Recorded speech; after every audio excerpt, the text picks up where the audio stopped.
Hi, everybody. I mean, I think. Hi, Maggie. Hi.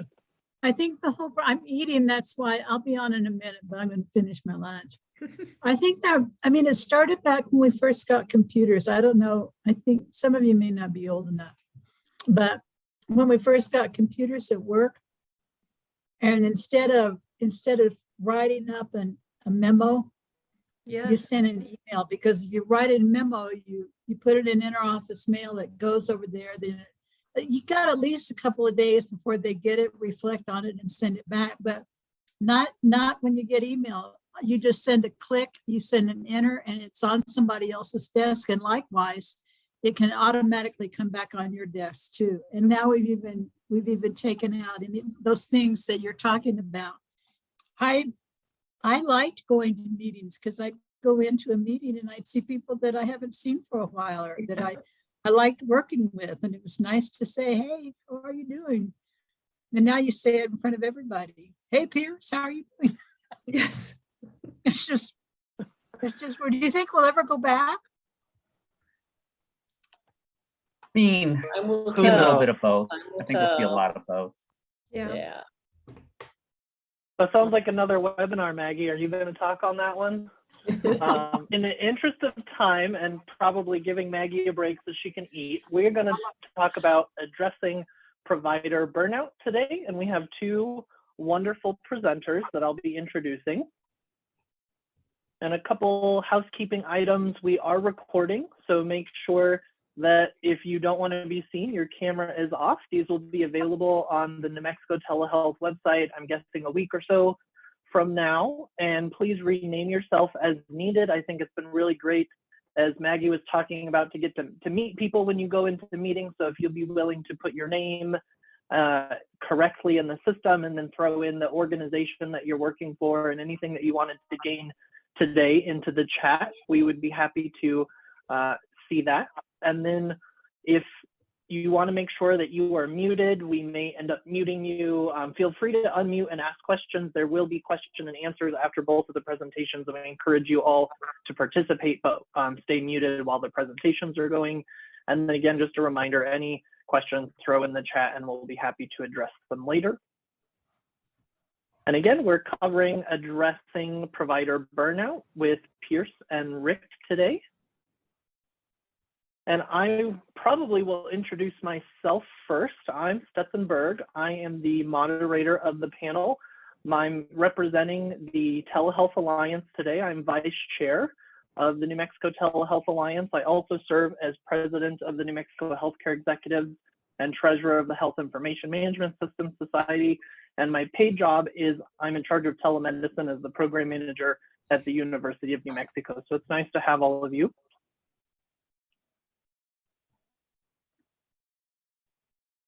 And then, okay, so it looks like I will start off with Rick.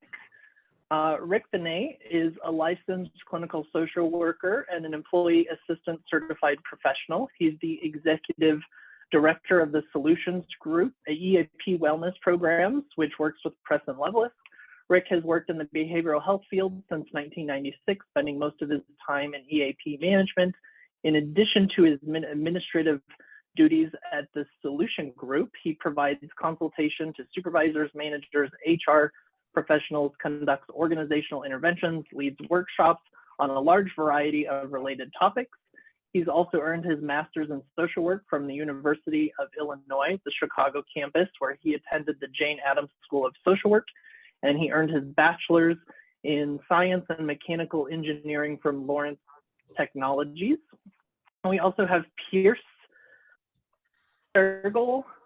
He is the CEO of the community Lighthouse located in Albuquerque, and that works on outpatient children and families. As a young boy, Pierce dreamed of changing the world. In 2013, he was given the opportunity to take over the family business of combining both his passion for business and aspirations of creating a better world. He's a servant leader. Pierce views his job as enriching the lives of his people through personal growth, professional development, and meaningful employment. He believes that by first taking care of people, they will then take care of patients. And I'm really excited to be a part of this webinar. Many of you may not know, I used to be a behavioral health specialist doing substance abuse and schizophrenia therapy, moved into IT, and am now doing similar things running telehealth. So I'm really excited to learn today, and I would imagine that all of you are as well. And Pierce and Rick, if I missed anything, please feel free to chime in. And as far as I understand, Rick, you're presenting first, correct?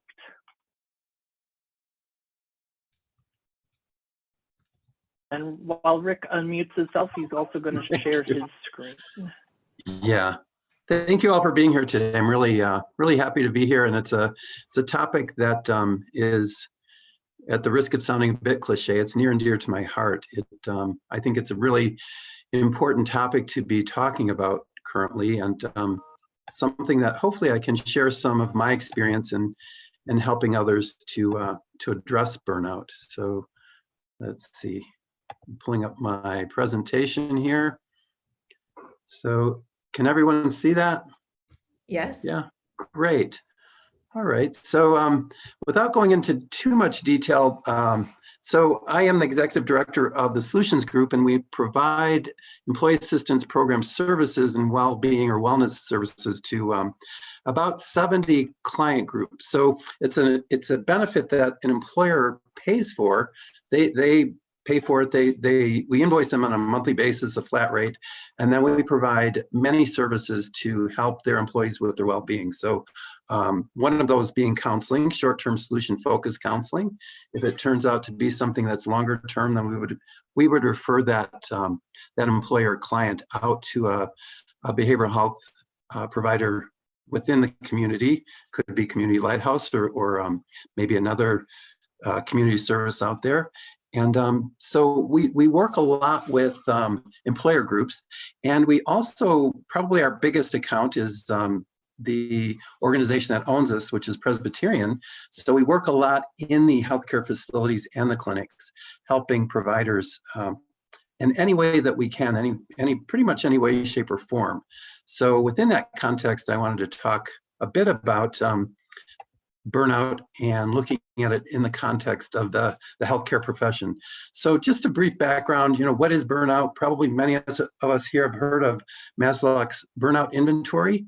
We use that quite a bit when we're working with clients or groups. And there's 3 domains within that questionnaire. So there are 22 items on the questionnaire, 7-point Likert scale, where the person taking the inventory would rate themselves.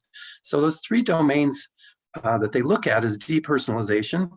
And this is a comment that we hear many times when we're looking at depersonalization, is seeing certain patients, clients, individuals impersonally, as if they're objects. So there's a disconnection with the folks that we're supporting and working with. So of course, this is in healthcare, could happen in other areas of our life where we're just not connecting like we used to. And that's that feeling of depersonalization. It's quite a word. I love when behavioral health people turn nouns into verbs.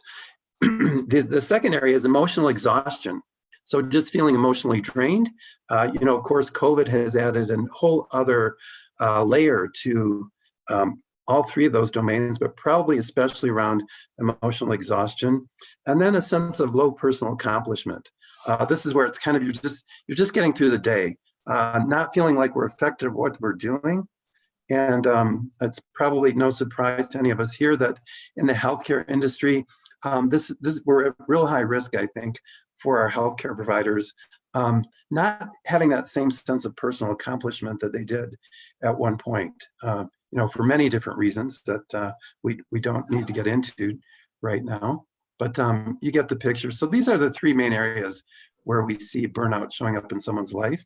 And I like this graph over to the right that just kind of shows, a really engaged person has, low emotional exhaustion. So probably high emotional engagement, connection. They don't feel like they're experiencing this depersonalization, and then they have a higher sense of personal accomplishment. And then you can see how this will impact them in their career and in their life as you go through this diagram at the right, and you can see that burnout, that emotional exhaustion and depersonalization is really high. So when someone's looking at addressing burnout, that's what we're really looking at, is how do we help them to address those areas.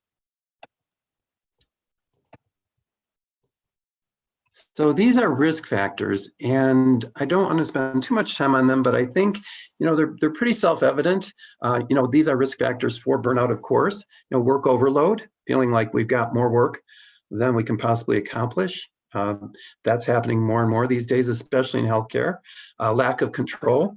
My experience working with folks that are experiencing burnout is that this is a big one, the lack of control. And that's probably something that we tend to focus on is how do you start to feel some sense of control in your life? So of course, lack of control is a big risk factor.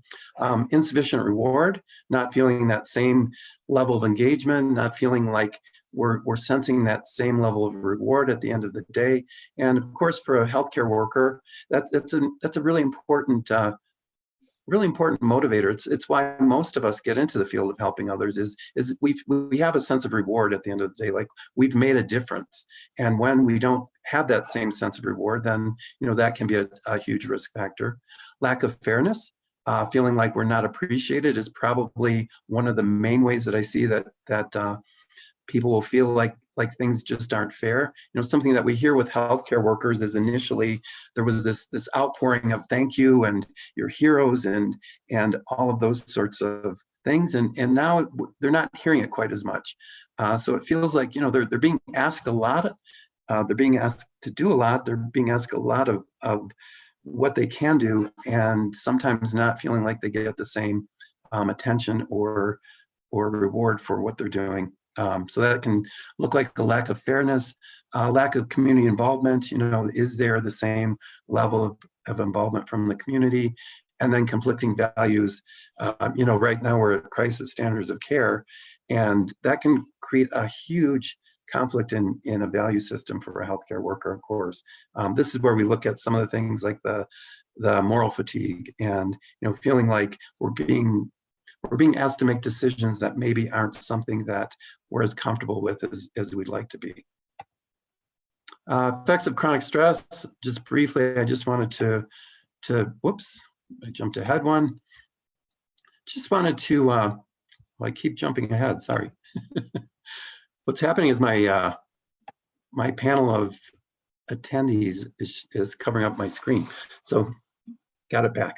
So of course, when we're stressed out, there's a cortisol release. It's coming from the parasympathetic nervous system. Cortisol is released, and it's that flight or fight response that came in handy back when we were fighting off saber-toothed tigers and running from them. But in our current environment, stressors coming from work overload or extreme deadlines, those sorts of things, we have that same response. Probably many of you know this, and that has a huge impact on so many areas of our not only our body but also our intellectual ability. So can turn into any of these type of issues, of course. And then the other area that we're probably very aware of is that chronic stress, the effect on the brain, decreased attention, decreased perception, short-term memory, learning, word finding. I know I can speak for myself that at the end of the day, sometimes it's like, what is it I'm trying to say? I'm trying to find the words, and I'm trying to find my glasses, and it's that chronic effect of stress throughout the day and keeping track of so many things. So I just wanted to briefly talk about what do you do? What do we do to help others restore themselves? So what we see in healthcare is that there's this level of performance at this bumped out end of resilience, what we talk about, stuck in hyperarousal. And then what can happen is, when the cortisol starts to slow down, hopefully, and not being released into our system, there's that hypoarousal. So what we're seeing is that many of the healthcare workers are kind of fluctuating between these two, the highs and the lows. And over time, that takes its toll. So what we're helping them to do is get back into that resilient zone, so that the events or the traumatic triggers don't have such a huge impact. And the chronic stress, there are ways in place that we can deal with that. And these are just some areas that we help people with. The first thing is to look at workload and systemic friction points. So I think probably if you take nothing else from this presentation is the fact that burnout is a systemic issue. And so when someone's coming in to work with us, we really have to take that into account because, my experience, healthcare workers are probably one of the more resilient animals on the planet. Tons of resiliency, and it's a system that's contributing to the burnout, and that's the workload and the systemic friction points. So I think it's important to acknowledge that and look at how much control does the person really have over that. You can see where it ties in with burnout, and what can we do to help them with that? Big things, take some time off. In EAP, there are times when someone comes in and we have the ability to do family FMLA, put them out on leave, and they need time away, and they're not able to make that decision. So I think taking time away, giving them the permission to do it and the tools to do it with is really important. If it's something that we can look at when we're supporting them, then definitely keep that in mind. Like, how do we help them to step away from the situation? Help them to identify whether there's signs of burnout, of course, keeping up with basic self-care, pretty self-evident, using their time wisely, helping them to look at how is that done without maybe overwhelming them. You've probably seen this where there's this dynamic of it takes so much energy through the course of the day. You come home, the person's exhausted, and that self-care component is just, the energy just isn't there to do it. So how do you help them to start to use their time maybe more wisely or in ways that will be beneficial? Of course, add stress reduction strategies. We can talk more about that in the question and answer period. Interaction, connection is so important. We're doing quite a bit with peer support within the healthcare industry to help them to connect with one another and support one another and talk about what it is they're experiencing. I attended a seminar a while back, and it was for first responders and peer support systems within the first response system. And one of the speakers, who was an EMT, said, there's nothing more valuable to me than talking to someone who's chewed the same dirt that I have. And I think, it's a great way to put it. And I think it's really important to connect with someone who has actually had the same experience. So counselors, of course, were important. Also important to help them to connect and interact with their colleagues. Of course, connecting within their family units or friends, whomever it might be that's might be helpful for them. And then, of course, check in with us. I think it's good to put together a plan so that they have a place to check in and take a look at that. So just one last slide here, just some resources that we can share with you. These are 3 websites that I found rather invaluable when working with healthcare workers. So that's it. I will turn the program back over to, I think Pierce is going next. So I'll turn it over to Pierce. Thank you all very much. And there'll be time, of course, for the panel discussion. Thank you, Rick.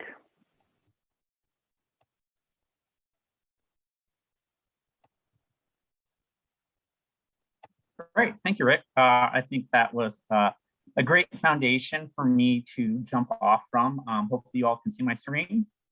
Yep. Great. So I titled this How to Build an Airplane in the Air.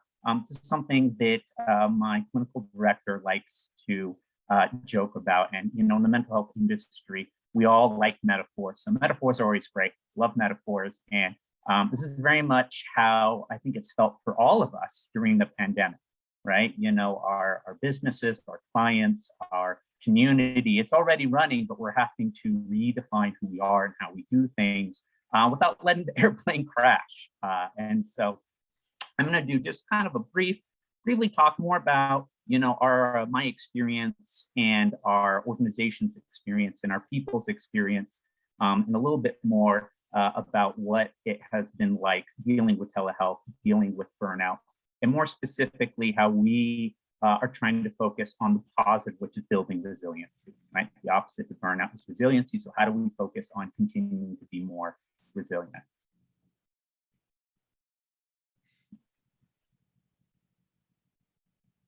Right, so a little bit about backstory. So as an introduction, I'm the CEO of the Community Lighthouse. It is a family-owned and operated business. I came in when I was about 11 years old, cleaning the toilets, cleaning the bathrooms so I could buy Pokemon cards. And I told myself I would never run the family company ever, ever, ever. And now here I am, happily, very excitedly getting to carry that torch. And so, our expertise is around something called experiential play therapy, kind of like a style of play therapy where it's the focus is on the child to lead the play. We also have behavioral health services. And I think both of that is a little bit important. Is if you imagine that, pre-pandemic, we were doing zero telehealth. We had no remote workers. And we're doing all of our training and interviewing in person. And now we have something that has experiential in the name, and we're having to learn how to do experiential therapy through telehealth. And as we all experience that, it happened quickly, right? We had to do this in a matter of weeks. We had to transition to everything. Today, we're about 30-70% hybrid. We're about 30% in person, 70% hybrid. I have about 10% of my staff is completely remote, such as my biller and my bookkeeper. And now we're doing all of our interviews remote and our training remote. And so just to kind of give you a sense of what that transition has looked like and what that has to do with telehealth resiliency and burnout. So the first topic I want to talk about is building the culture of vulnerability and trust. One of the, I think, most important things when it comes to addressing resiliency is creating an environment where people feel cared about, where they're important, where they feel safe, because if you do not have a good foundation for vulnerability and trust, then everything else here becomes more complicated to execute. It's kind of the foundation, and why it's simple in concept, it's much harder in execution. And so some of the things that's important when you're thinking about building a culture of vulnerability and trust is a platinum rule, right? Many of us have heard the golden rule, which is treat others the way that we would like to be treated. But as you're looking at building trust, you have to always be thinking about how do your peers want to be treated? How does your supervisor want to be treated? How do your employees want to be treated? I think the other piece that is often missed when it comes to culture is that there's a tendency to point at others and blame them for the way that the culture is in our organization, and why we all have, certain people, especially leadership, has a bigger impact. We all need to be thinking about what are we doing to enrich the culture. Are we bringing a positive attitude? Are we bringing a negative attitude? And that's very important. And then, the other topic here is lead by example. If you want to see vulnerability in others, I hate to tell you, but you have to show vulnerability yourself. It starts with yourself, and that can be very difficult. And I talked a little bit about this, is what comes first, the chicken or the egg. As we talk through this, does culture and vulnerability come first, or do these other pieces come first? To build culture and vulnerability kind of happens at the same time. And I'll talk a little bit more about how that looks. So, I think the biggest piece here is asking for feedback. And asking for feedback is incredibly challenging, whether you are asking your supervisor or your employee or even your client for feedback. But you need to understand, what is burning them out. And so by creating an environment of trust, you can start to get this honest feedback that takes time. Oftentimes you have to ask an employee 50 times until they finally feel comfortable giving you that answer. Or you need to tell your supervisor 50 times that this thing is burning me out until we hear it. And that's the challenge of this, is we have to constantly be, communicating. Next is, what we measure gets better. I think Rick has a lot, was talking a bit about that, some different metrics that you can use, ways you can measure things. We don't know if things are improving or getting worse. Oops.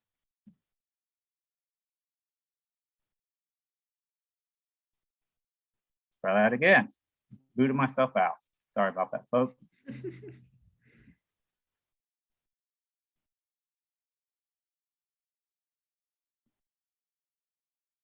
You think with a background in IT, I would be impervious to these kinds of things.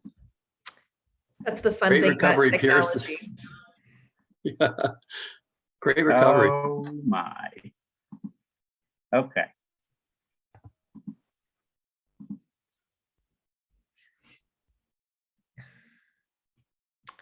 This That's is the an fun thing excellent about- example of vulnerability and trust. There you go. There you go. It's Right. technology that keeps us humble, because even the best of us, right? You got it. Okay. There we go.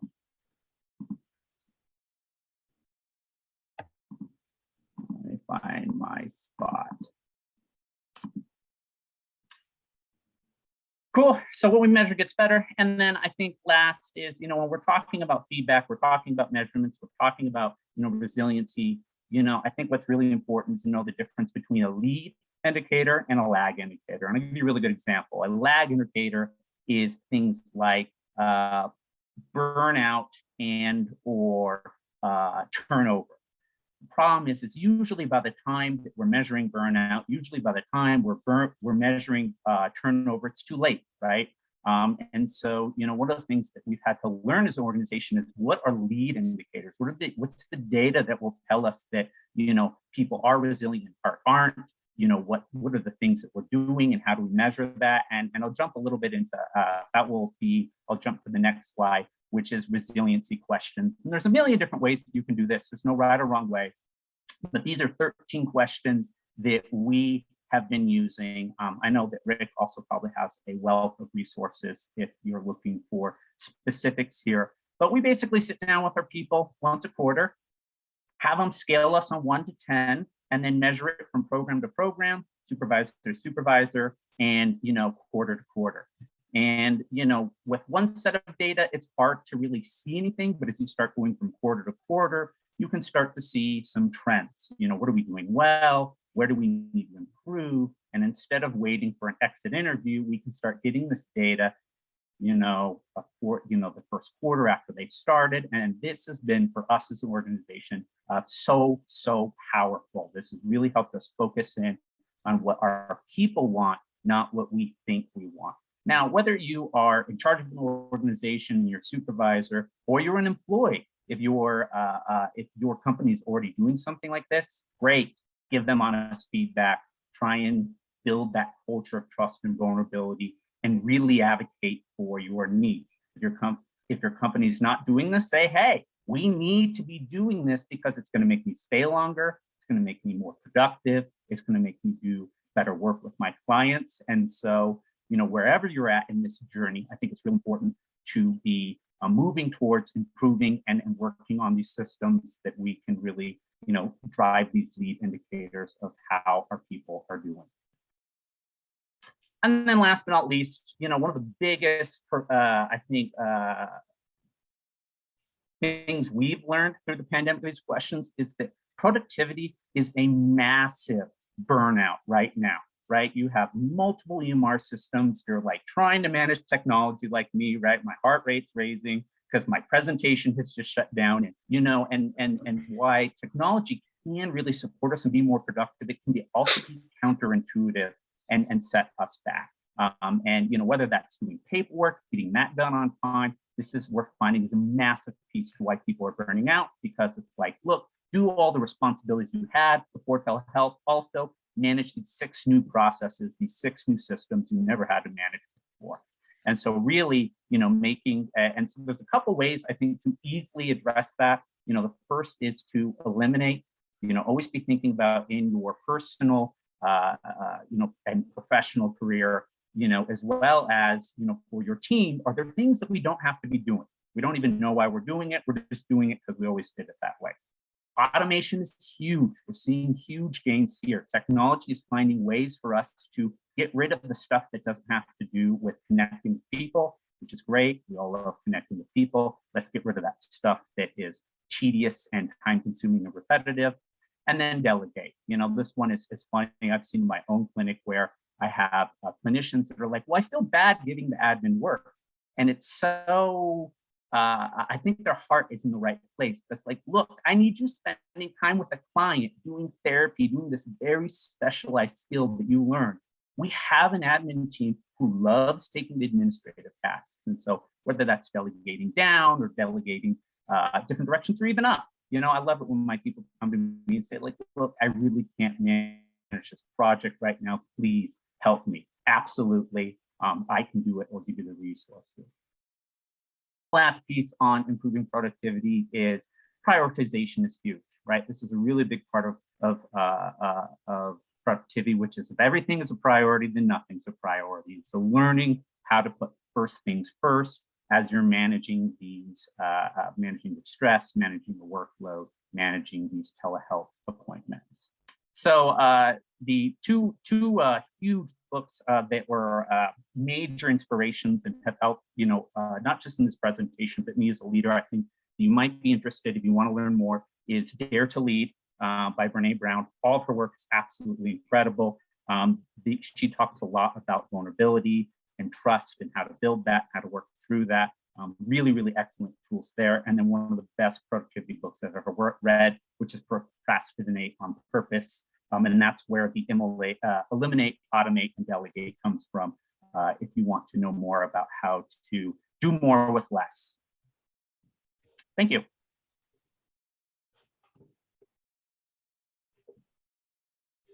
Thanks, Pierce. That reminds me of something I learned on a fellowship I was in Chicago with. They were asking a high-level CEO like yourself, how do you handle the onslaught of emails that come in every day? And he's like, well, there's a bunch of emails I just ignore until the end of the day or the next day, because somebody who's really invested in that or knows potentially more than me has answered, and I didn't need to answer, but I would have had I answered it at the time that it came in. And I was like, oh, that's interesting.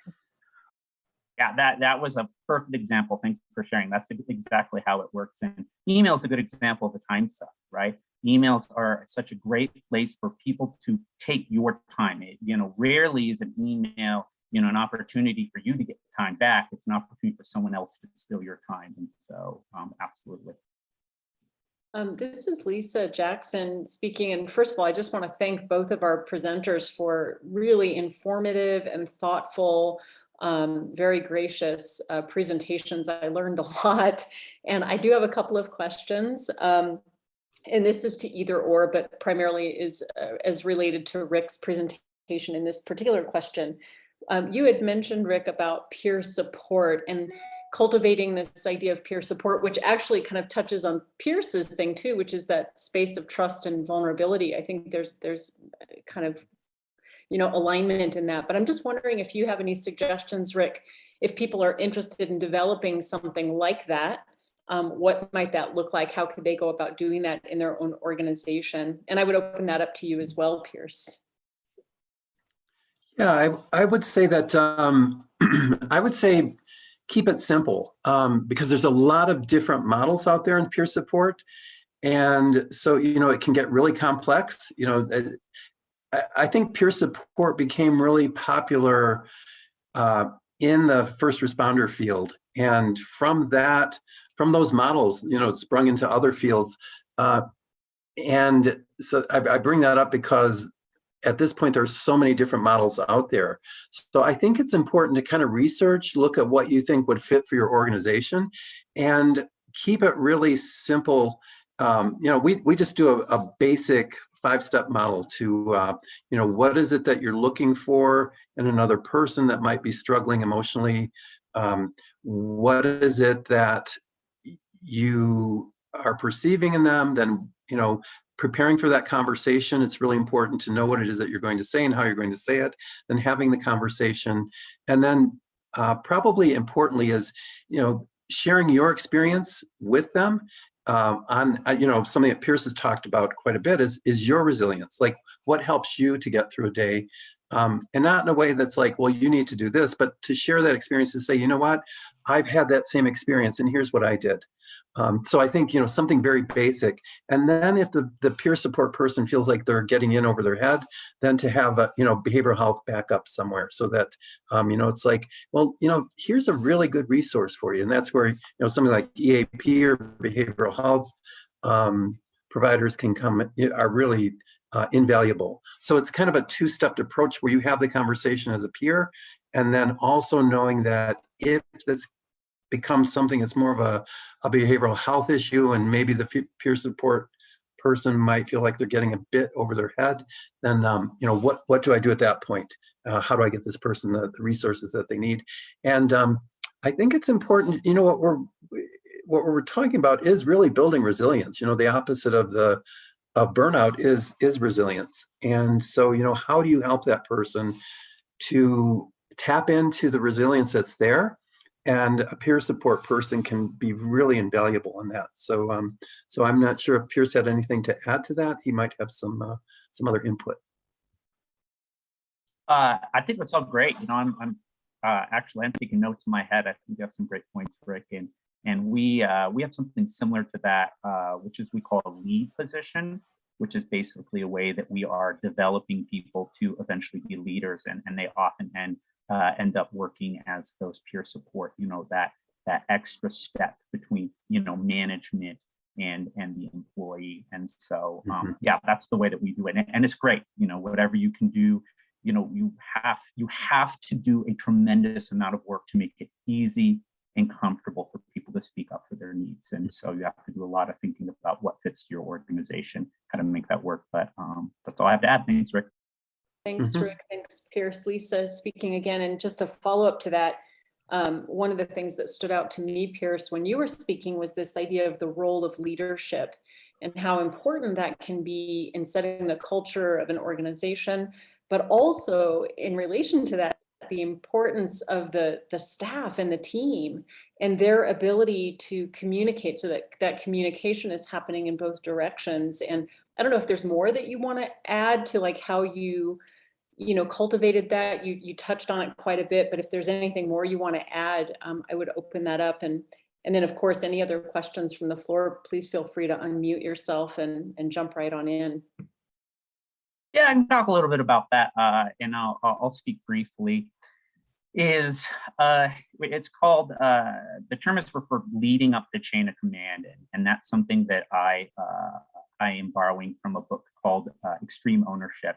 And has a lot of really great tools, but leading up the chain of command is talking about how, you know, one of our core values is we are one team, and we really try to push that in saying that, you know, leadership does not only happen down, it actually happens up in organization too.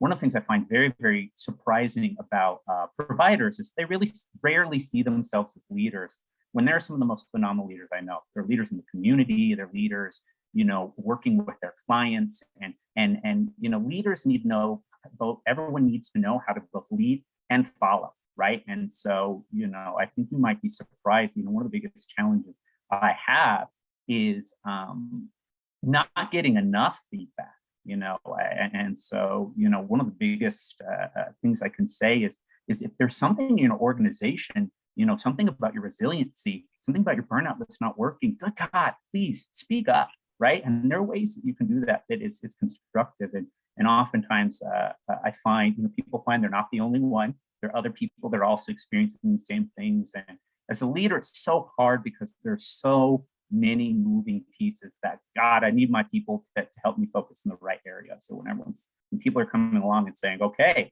like, hey, did you realize you're missing this? It's like, wow, I had no idea. Thank you.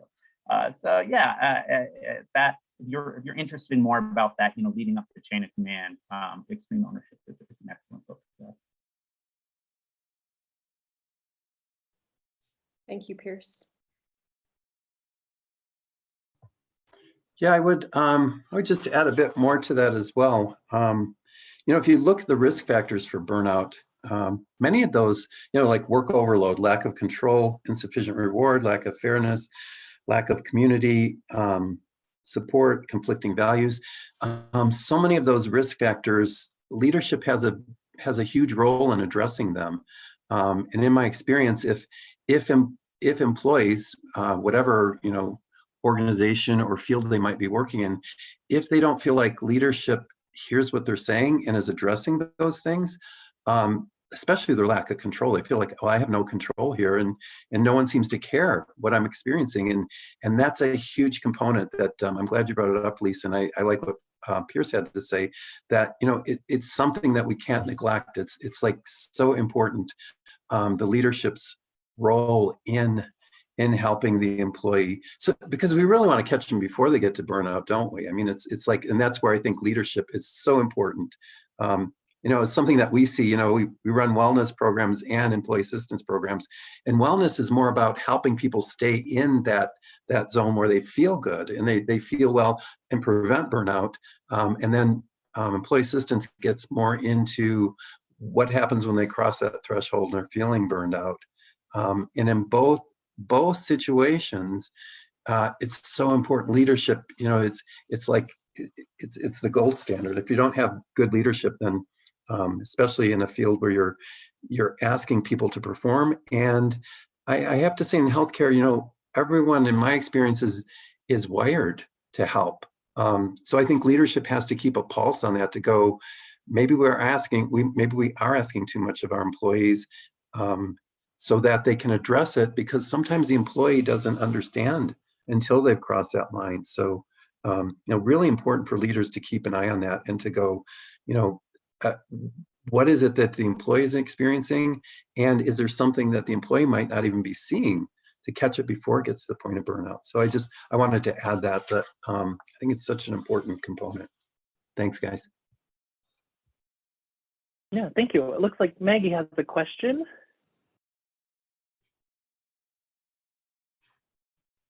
A comment. First of all, thank you both very much. I found it really interesting, and it ties directly into some initiatives that the Provider Association is undertaking. But I just wanted to make a comment that in the 2 hours prior to this meeting, 3 hours prior to this meeting, I attended a national conference. Actually, Dr. Alverson was on board for that conference as well. And the national conference was about, with the national group, was about developing health equity by managing equity, diversity, and inclusion. And it shouldn't be a surprise, but I feel like I'm in the same conference listening to it now, because you're talking about a culture in which people feel like they're heard. We're talking about basic human needs that are important in order to build and strengthen not only our workload and burnout, but how we treat other people and how we are bring people into the environment that we're working in. We spend a lot of time talking about how the community gets engaged in the work efforts that we do. And I think your presentation is right on spot, really great, ties to that very directly. So just wanted to make that comment. Good job. Thank you. Yeah, and I think I would like to mention, Maggie, it's a really good point. Because, we probably all heard of the Great Resignation. And I don't think we can disconnect burnout from the Great Resignation.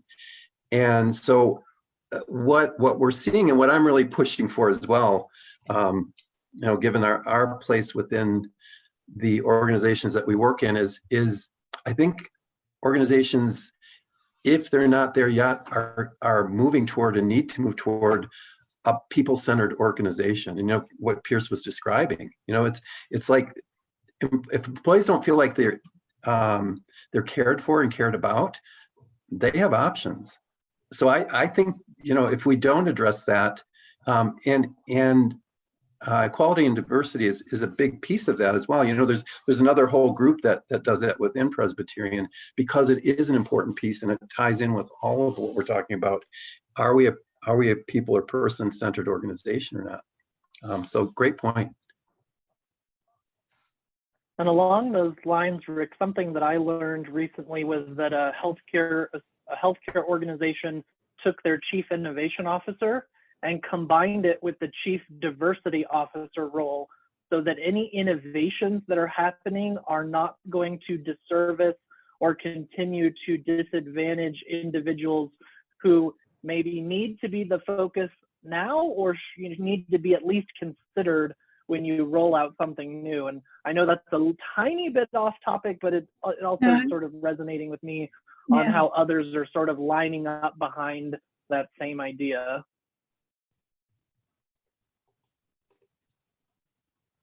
And before I selfishly ask my questions, is there anyone that hasn't chimed in today? I haven't seen anything in the chat, and I want to make sure others, before we wrap it up in a couple minutes, have time to ask questions.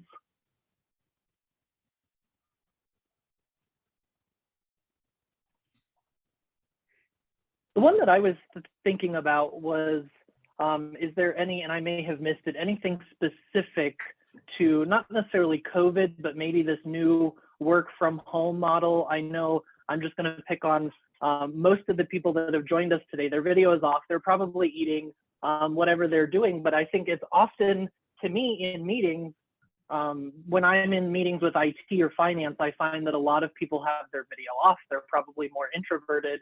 And if I wasn't in person with them, since I'm not in person with them and I can't see their video, I can't see how they're reacting. I can't gauge, if we're asking for something unreasonable, if there's, maybe they're fighting the eye roll, or for us, like the nonverbals or what have you. And I don't know if there's any advice you had to sort of this world where, it could be equal to just a phone call. You don't have anything from the individuals that you're meeting with potentially, and how as a CEO or whatever you might be handling that or addressing the people you can't see all the time.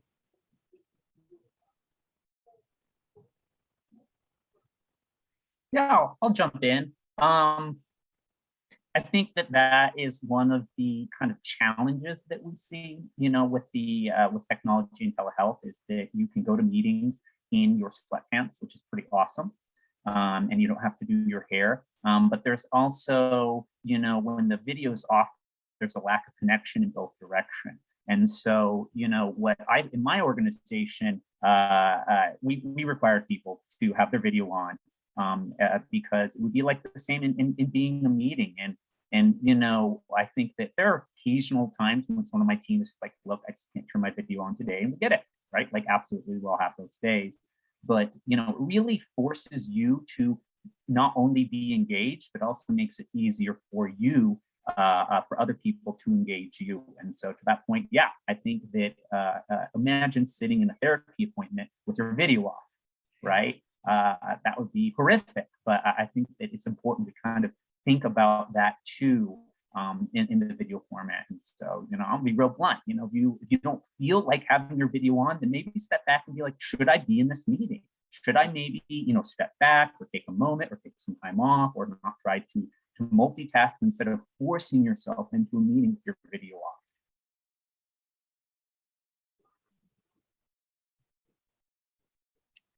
Yeah, I think those are really good points, Pierce.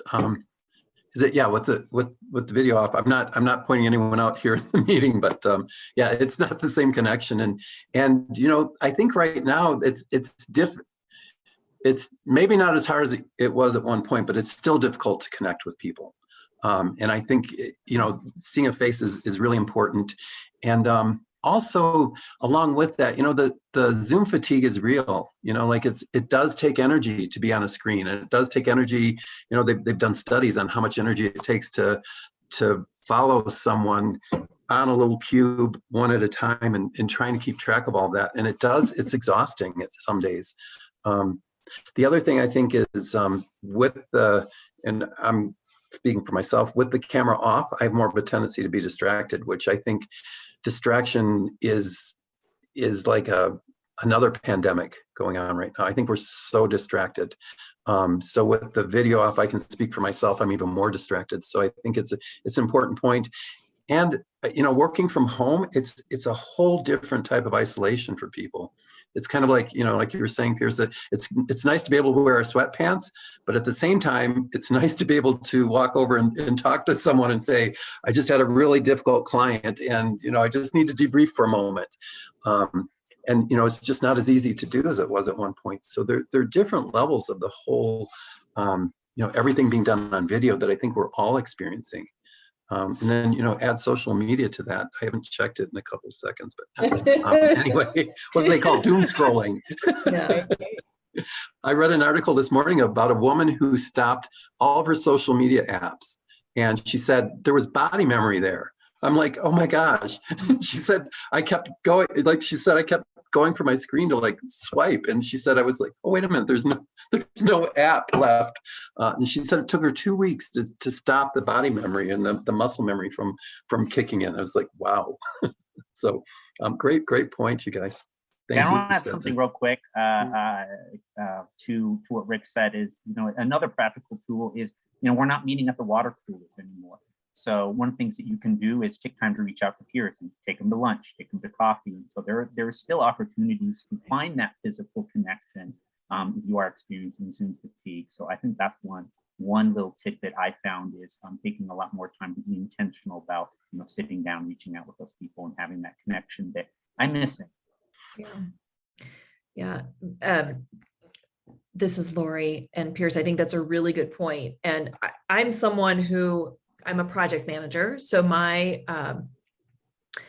thinking is in terms of, burnout, and I'm also thinking of like productivity and self-care and productivity and efficiency and things like that. And for myself, I went, this was about 10, 15 years ago, but I went from, working within a company to working for myself and being very isolated, or I would be working with clients one-on-one, but still is a very different dynamic from, working in a big company where you walk down the hallway and you're seeing people and you're talking and you have these little conversations throughout the day. And one of the things is, to your point, Pierce, that I finally had to do for my own sanity was schedule a couple lunch dates. Granted, a little different environment now. If you're comfortable, you can still do that. I mean, what a great idea. Enjoy the New Mexico weather, sit outside on a patio, get away from the computer and all the screens, interact with someone face to face, take a moment to take a few breaths, and just take a little mini vacation during the week. Are you available tomorrow? Sounds delightful. Yes, Maggie, as a matter of fact, I am. Maggie, yes. Anything for you, Maggie. It's interesting. And on a personal note, thanks for sharing that, Lori, because I was thinking, I wonder for other people on the call too, because I'm a loner. So for me, it's a very natural, easy thing to just be home and be alone. And there's a level of kind of burnout that happens with that. It's like too much of a good thing, too much of a good thing. And so I think what we're touching on is there's so many layers to this question or discussion about burnout. It's not just what's happening at work, it's what's happening at home and how we're coping. And, it's a really rich discussion. And thank you again. Yeah. And Maggie, yes, we can schedule lunch. I was gonna say the same thing. I need Everyone's an excuse to get invited. out of the house, so you see my contact info in the chat. Please invite me to lunch, invite me to coffee. I'd love to talk, sit down with any of you in person. And the other thing that comes to mind for me is just the life is always a balancing act, and we really got, we all got thrown for a loop with everything shutting down. In the healthcare industry having a much higher demand for a very long, extended period of time, and you can't wait. You can't wait to find out what's going to happen next. You can't wait to find out, is this going to end? You have to deal with what's happening today. You have to readjust your balancing act. What do I need?